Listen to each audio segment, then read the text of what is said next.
നിങ്ങൾ ഇതുവരെ ഈ ചാനൽ സബ്സ്ക്രൈബ് ചെയ്തില്ല എങ്കിൽ സബ്സ്ക്രൈബ് ചെയ്യുക, തുടർന്ന് നോട്ടിഫിക്കേഷൻ ഓൺ ചെയ്യുക. Please subscribe our channel. നമസ്കാരം, എല്ലാവർക്കും ചാനലിലേക്ക് ഒരിക്കൽ കൂടി സ്നേഹപൂർവ്വം സ്വാഗതം. ഇന്ന് സ്വർഗവാതിൽ ഏകാദശി. വിഷ്ണു ക്ഷേത്രങ്ങളിൽ, പ്രത്യേകിച്ച് തിരുപ്പതി, ശ്രീരംഗം, തിരുവള്ളിക്കേണി എന്നീ ക്ഷേത്രങ്ങളിലൊക്കെ വളരെയേറെ പ്രാധാന്യമാണ്. തിരുച്ചിറപ്പള്ളി ശ്രീരംഗം ക്ഷേത്രത്തിലും ഇന്ന് വളരെയേറെ പ്രാധാന്യമാണ്. ഈ സ്വർഗവാതിൽ ഏകാദശി കൊണ്ട് ജീവിതം രക്ഷപ്പെടുന്ന, എല്ലാ രീതിയിലും വലിയ ഉയർച്ചയിലേക്ക് എത്തുന്ന കുറച്ച് നക്ഷത്രജാതകരുണ്ട്. ഈ നക്ഷത്രജാതകരുടെ ദിനം ഇന്നു മുതൽ വളരെയേറെ സമ്പൽ സമൃദ്ധി നിറഞ്ഞതായിരിക്കും. ഇവർക്ക് ഒരുപാട് സമൃദ്ധി വന്നു ചേരും. ആഗ്രഹങ്ങൾ ഒക്കെ പൂവണിയുന്ന സമയം, എല്ലാ രീതിയിലും നേട്ടങ്ങളിലേക്ക് പോകുന്ന സമയം. ഇവർ ആഗ്രഹിക്കുന്ന കാര്യങ്ങളൊക്കെ നേടിയെടുക്കും. അവർ കൊതിച്ചതൊക്കെയും നേടിയെടുക്കും. ഇനി നിങ്ങൾക്ക് മോക്ഷപ്രാപ്തിയാണ്. എല്ലാ രീതിയിലും നിങ്ങളുടെ സങ്കടങ്ങൾ മാറുന്ന സമയമാണ്. വിഷ്ണുവിനെ പ്രാർത്ഥിക്കുക, വിഷ്ണു ക്ഷേത്രങ്ങളിൽ പോകുക, പ്രത്യേകിച്ച് തിരുപ്പതിയിലൊക്കെ ദർശനം നടത്തുക. അതുപോലെ തന്നെ തിരുച്ചിറപ്പള്ളി ശ്രീരംഗം ക്ഷേത്രത്തിലൊക്കെ ദർശനം നടത്തി രംഗനാഥനെയൊക്കെ കണ്ട് തൊഴുകുക. തീർച്ചയായും വലിയ നേട്ടങ്ങളാണ്, വലിയ ഭാഗ്യങ്ങളാണ് നിങ്ങളെ തേടി വരിക. ആണ്ടാൾ സ്വന്തം കഴുത്തിൽ മാലയിടുകയും ശേഷം പിതാവിൻ്റെ പക്കൽ ക്ഷേത്രത്തിൽ ചാർത്തുവാൻ, ഭഗവാന് ചാർത്തുവാൻ ആണ്ടാൾ മാല കൊടുത്തു വിടുകയായിരുന്നു. ഒരു നാൾ ആണ്ടാൾ പിടിക്കപ്പെടുന്നു. തൻ്റെ കഴുത്തിൽ ചാർത്തിയ മാലയാണ് ഭഗവാന് ഇവർ കൊടുത്തുവിട്ടുകൊണ്ടിരുന്നത്. മാലയിൽ ഒരു മുടി കണ്ടതോടുകൂടി ക്ഷേത്രത്തിരുമേനി കുപിതനായി. പകരം മറ്റൊരു മാല ഭഗവാന് ചാർത്തിയെങ്കിലും ആ മാല ഭഗവാന്റെ കഴുത്തിൽ നിന്നില്ല. അത് ഊരി താഴോട്ട് വീണുകൊണ്ടിരുന്നു. അത്രയേറെ പവറായിരുന്നു ആണ്ടാളിന്. എത്ര കഷ്ടപ്പാടനുഭവിച്ചാലും, എത്ര ദുഃഖം അനുഭവിച്ചാലും ഈ നക്ഷത്രജാതകർ രക്ഷപ്പെടേണ്ടവർ തന്നെയാണ്. ജീവിതത്തിലെ ക്ലേശങ്ങളൊക്കെ അവസാനിച്ച് ഒരുപാട് നേട്ടത്തിലേക്ക് പോകേണ്ടവരാണ്. ഇന്ന് സ്വർഗവാതിൽ ഏകാദശി. ഈ നക്ഷത്രജാതകർ രക്ഷപ്പെടുക തന്നെ ചെയ്യും. ജീവിതത്തിലെ സങ്കടങ്ങളൊക്കെ മാറും, കഷ്ടപ്പാടുകൾ ഒക്കെ അവസാനിക്കും. രാജയോഗത്തോടു കൂടി ജീവിക്കുവാനുള്ള യോഗം ഈ നക്ഷത്രജാതകർക്ക് ഇനി വന്നു ചേരും. എല്ലാം ഭാഗ്യമാണ്, ഭഗവാന്റെ ഭാഗ്യമാണ്. സ്വർഗവാതിൽ ഏകാദശി. വിഷ്ണു ക്ഷേത്രങ്ങളിൽ ദർശനം നടത്തുക. ഇന്ന് സ്വർഗവാതിൽ ഏകാദശിയാണ് എങ്കിൽ നാളെ ദ്വാദശി വീണ്ടും പ്രാധാന്യമേറുന്നു. ഈ ക്ഷേത്രങ്ങളിൽ ദർശനം നടത്താൻ നിങ്ങൾക്ക് കഴിഞ്ഞില്ല എങ്കിലും വിഷ്ണു ക്ഷേത്രങ്ങളിൽ ദർശനം നടത്തുക. തിരുപ്പതിയിൽ പോകാനോ, ശ്രീരംഗത്ത് പോകുവാനോ, തിരുവള്ളിക്കേണിയിൽ പോകുവാനോ നിങ്ങൾക്ക് കഴിഞ്ഞില്ല എങ്കിൽ തീർച്ചയായും നിങ്ങൾ അടുത്തുള്ള വിഷ്ണു ക്ഷേത്രങ്ങളിൽ ദർശനം നടത്തണം. നിങ്ങളോടൊപ്പം ഭഗവാനുണ്ട്. തീർച്ചയായും നിങ്ങളെ രക്ഷിക്കാൻ ആ കരങ്ങളുണ്ട്. ഉറപ്പായും നിങ്ങൾ രക്ഷപ്പെടും. നിങ്ങളൊരു വിശ്വാസിയാണ് എങ്കിൽ തീർച്ചയായും നിങ്ങളുടെ പേരും ഗോവിന്ദ ഗോവിന്ദ എന്നൊന്ന് കമൻറ്റ് ബോക്സിൽ കുറിക്കുകയും ചെയ്യുക. തീർച്ചയായും നിങ്ങൾക്ക് വലിയ നേട്ടങ്ങൾ വന്നു ചേരും. വലിയ ആശ്വാസപ്പെടുത്തുന്ന രീതിയിലുള്ള മാറ്റങ്ങൾ നിങ്ങളുടെ ജീവിതത്തിൽ വന്നു ചേരും. എല്ലാ രീതിയിലും രക്ഷപ്പെടുന്ന ആ ആദ്യത്തെ നക്ഷത്രം കാർത്തിക നക്ഷത്രമാണ്.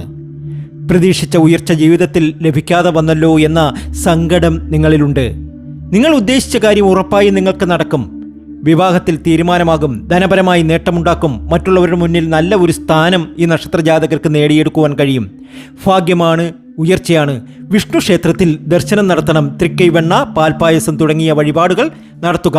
അടുത്ത നക്ഷത്രം രോഹിണിയാണ്. കടബാധ്യതകൾ പരിഹരിക്കപ്പെടും. പിണങ്ങി നിന്ന സുഹൃത്തുക്കളും അത് ആരാണെങ്കിലും അതൊക്കെ തെറ്റിദ്ധാരണകളൊക്കെ മാറ്റി അടുത്തുകൂടും. കടബാധ്യതകൾ പരിഹരിക്കപ്പെടും. ഗുണകരമായ അവസ്ഥ വന്നു ചേരും.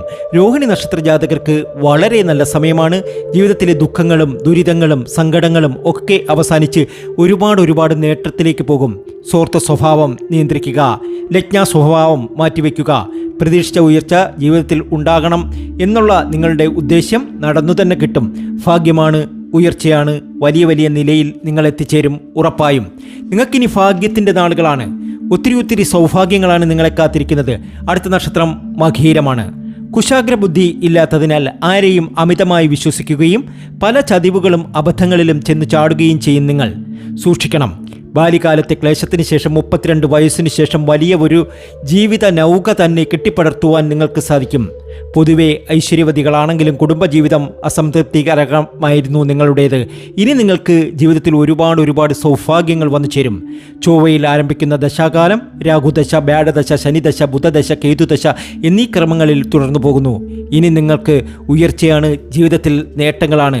ഒത്തിരി സൗഭാഗ്യങ്ങൾ, ഒത്തിരി നേട്ടങ്ങൾ നിങ്ങളെ തേടി വരും. തൊട്ടടുത്ത നക്ഷത്രം പൂയമാണ്. ഭാഗ്യത്തിലേക്ക് കടക്കുന്ന സമയം. കടബാധ്യതകൾ വരാതിരിക്കുവാൻ ശ്രദ്ധിക്കുക. ജാമ്യം നിൽക്കുന്ന കാര്യങ്ങളിൽ നിന്നും അകന്നു നിൽക്കുക. പ്രതിസന്ധികളിൽ തളരാതെ മുന്നേറുക. ജോലി സംബന്ധമായി അഭിപ്രായ ഭിന്നതകൾ ഉണ്ടെങ്കിൽ അവ പരിഹരിച്ച് മുന്നോട്ട് പോകുക.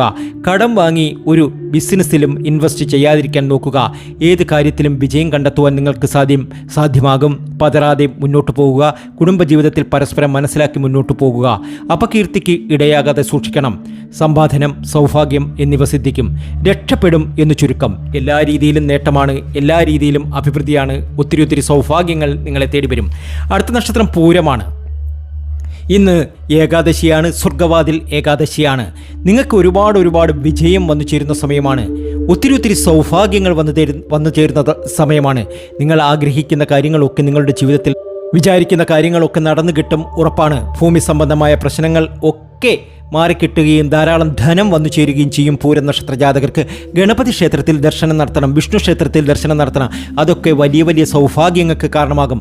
അടുത്ത നക്ഷത്രം അത്തമാണ്. ഭംഗിയായി സംസാരിക്കുന്നത് മൂലം വളരെ നല്ല പേരും പ്രശസ്തിയും നേടാൻ നിങ്ങൾക്ക് സാധ്യമാകുന്നു. എല്ലാ കാര്യത്തിലും ധൃതി കാട്ടാതെ ശാന്തത കാട്ടി മുന്നോട്ട് പോവുക. വിജയം ഉറപ്പാണ്. എടുത്തുചാട്ടം കുറയ്ക്കുക. സ്വന്തം ചുമതലകൾ മറ്റുള്ളവരെ ഏൽപ്പിക്കാതിരിക്കുക. ഭാഗ്യത്തിലേക്കാണ് കടക്കുന്നത്. ജീവിതത്തിലെ എല്ലാ കഷ്ടപ്പാടുകളും എല്ലാ ബുദ്ധിമുട്ടുകളും മാറി ഒരുപാട് നല്ല കാര്യങ്ങൾ നിങ്ങളുടെ ജീവിതത്തിൽ നടക്കും. അത്തം നക്ഷത്ര ജാതകർക്ക് ഇനി ഭാഗ്യമാണ്. അത്തം നക്ഷത്ര ജാതകർ ഗോവിന്ദ എന്നൊന്ന് കമൻറ്റ് ബോക്സിൽ കുറിക്കുക. ഭാഗ്യത്തിലേക്ക് കടക്കും. എല്ലാ നേട്ടങ്ങളും നിങ്ങൾക്ക് വന്നു ചേരും. നിങ്ങൾ ആഗ്രഹിക്കുന്ന കാര്യങ്ങളൊക്കെ നേടിയെടുക്കുവാൻ നിങ്ങൾക്ക് സാധ്യമാകും. അടുത്ത നക്ഷത്രം ചോതിയാണ്.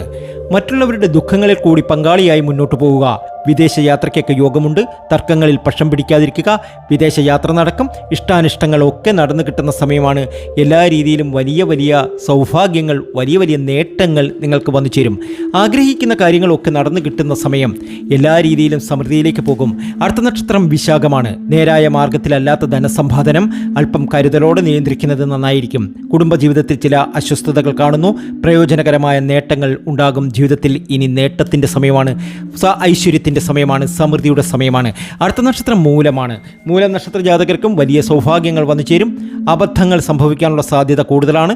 മാനസിക പിരിമുറുക്കം നിയന്ത്രിക്കുക. മനസ്സിന് അസ്വസ്ഥമാകുന്ന ചില കാര്യങ്ങൾ സംഭവിക്കാം. എന്നാലും ആഗ്രഹിക്കുന്ന സ്നേഹമോ പരിഗണനയോ ലഭിക്കാൻ സാധ്യത കൂടുതലാണ്. ചെയ്യാത്ത കുറ്റത്തിന് പഴി കിട്ടേണ്ട സാഹചര്യം വന്നു ചേരും. എങ്കിലും ഭാഗ്യത്തിലേക്ക് കടക്കും മൂലം നക്ഷത്ര ജാതകർ. ഒത്തിരി സൗഭാഗ്യങ്ങൾ, ഒത്തിരി നേട്ടങ്ങൾ വന്നു ചേരും. അടുത്ത നക്ഷത്രം ഉത്രാടമാണ്.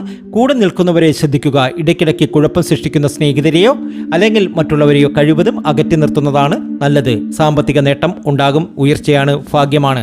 അടുത്ത നക്ഷത്രം തിരുവോണമാണ്.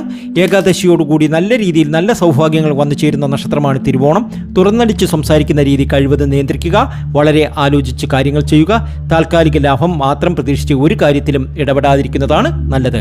ഇഷ്ടജനങ്ങളുടെ വിയോഗം മൂലമുള്ള വിഷമം ഉണ്ടാകാൻ സാധ്യതയാണ്. തടസ്സങ്ങൾ വരുമ്പോൾ പതറരുത്. ഒരു കാര്യവും പറ്റില്ല എന്ന് കരുതരുത്. ഗൃഹനിർമ്മാണം ആരംഭിക്കും. നല്ല രീതിയിൽ നല്ല സൗഭാഗ്യങ്ങൾ നിങ്ങൾക്ക് വന്നു ചേരും. എൻ്റെ ഉപാസനാമൂർത്തിയായ മുത്തുമാരിയമ്മയ്ക്ക് ശർക്കര പായസം നേദിച്ച് പൂജകൾ അർപ്പിക്കുന്ന വെള്ളി ചൊവ്വ ദിനങ്ങളിൽ നിങ്ങൾക്കും നിങ്ങളുടെ കുടുംബാംഗങ്ങൾക്കും വേണ്ടി പ്രാർത്ഥിക്കും, പൂജകൾ ചെയ്യും. പേരും ജന്മനക്ഷത്രവും കമൻറ്റ് ബോക്സിൽ ഒന്ന് കുറിക്കുക. അടുത്ത നക്ഷത്രം അവിട്ടമാണ്. പുതിയ ജോലിയിൽ പ്രവേശിക്കുവാനുള്ള യോഗമുണ്ടാകും. മറ്റുള്ളവരോട് കുത്തുവാക്കുകൾ ഉപയോഗിക്കാതിരിക്കുക. പെട്ടെന്ന് ഒരു തീരുമാനവും എടുക്കാതിരിക്കുക. സാമ്പത്തിക കാര്യങ്ങൾ കരുതലോടെ ചെയ്യുക. പണം അധികം ചെലവാക്കാതിരിക്കുക. ചെയ്യാത്ത കുറ്റത്തിന് പഴി കേൾക്കേണ്ടി വരും. ഏതായാലും ഭാഗ്യത്തിലേക്ക് കടക്കും. എല്ലാ രീതിയിലും നേട്ടമാണ്. എല്ലാ രീതിയിലും ഐശ്വര്യമാണ്. ഏകാദശിയോടനുബന്ധിച്ച് ഒത്തിരി സൗഭാഗ്യങ്ങൾ നേടുന്ന നക്ഷത്ര ജാതകരിൽ അടുത്ത നക്ഷത്രം രേവതിയാണ്. വിവാഹ സംബന്ധമായ തടസ്സങ്ങൾ മാറിക്കിട്ടും. ധനപരമായി നേട്ടങ്ങൾ ഒരുപാടുണ്ടാക്കും. ജോലിക്ക് സാധ്യതയുണ്ട്. വിദേശത്ത് പോകാനുള്ള യോഗം വന്നു ചേരും. കുഴപ്പമൊന്നുമില്ല. എല്ലാ രീതിയിലും എല്ലാ സമൃദ്ധിയും എല്ലാ സന്തോഷവും നിങ്ങൾക്ക് വന്നു ചേരും. വിഷ്ണു ക്ഷേത്രത്തിൽ ദർശനം നടത്തണം. കഴിയുമെങ്കിൽ ശ്രീരംഗത്തൊക്കെ ദർശനം നടത്തുന്നത് വളരെയേറെ നല്ലതാണ്. തിരുപ്പതിയിലൊക്കെ ഒന്ന് പോവുക. തിരുവള്ളിക്കേണിയിലുമൊക്കെ ദർശനം നടത്തി പ്രാർത്ഥനയൊക്കെ നടത്തുക. ഒത്തിരി സൗഭാഗ്യങ്ങൾ. ഒരു വഴി അടഞ്ഞാൽ 1000 വഴികൾ നിങ്ങൾക്ക് തുറക്കപ്പെടും. ജ്യോതിഷ സംബന്ധമായ പ്രശ്ന പരിഹാരങ്ങൾക്കായി നമ്മുടെ വാട്സാപ്പിൽ നിങ്ങൾക്ക് കുറിക്കാവുന്നതാണ്. വളരെ പെട്ടെന്ന് തന്നെ മറുപടി തരുന്നതാണ്. നിങ്ങളുടെ പേരും ജന്മനക്ഷത്രവും കമൻറ്റ് ബോക്സിൽ കുറിക്കുക. നിങ്ങൾക്ക് വേണ്ടി പ്രാർത്ഥിക്കും. ഒത്തിരി സൗഭാഗ്യങ്ങൾ വരട്ടെ, ഒത്തിരി നേട്ടങ്ങൾ നിങ്ങൾക്ക് വരട്ടെ. ഇന്ന് സ്വർഗ്ഗവാതിൽ ഏകാദശിയാണ്. ഒരുപാട് സൗഭാഗ്യങ്ങൾ നിങ്ങൾക്ക് വന്നു ചേരേണ്ട സമയമാണ്. വന്നു ചേരും, ഉറപ്പാണ്. ഭഗവാന്റെ അനുഗ്രഹം നിങ്ങൾക്കുണ്ട്. നല്ലതുകൾ വരുവാൻ പ്രാർത്ഥിക്കുന്നു. നന്ദി, നമസ്കാരം.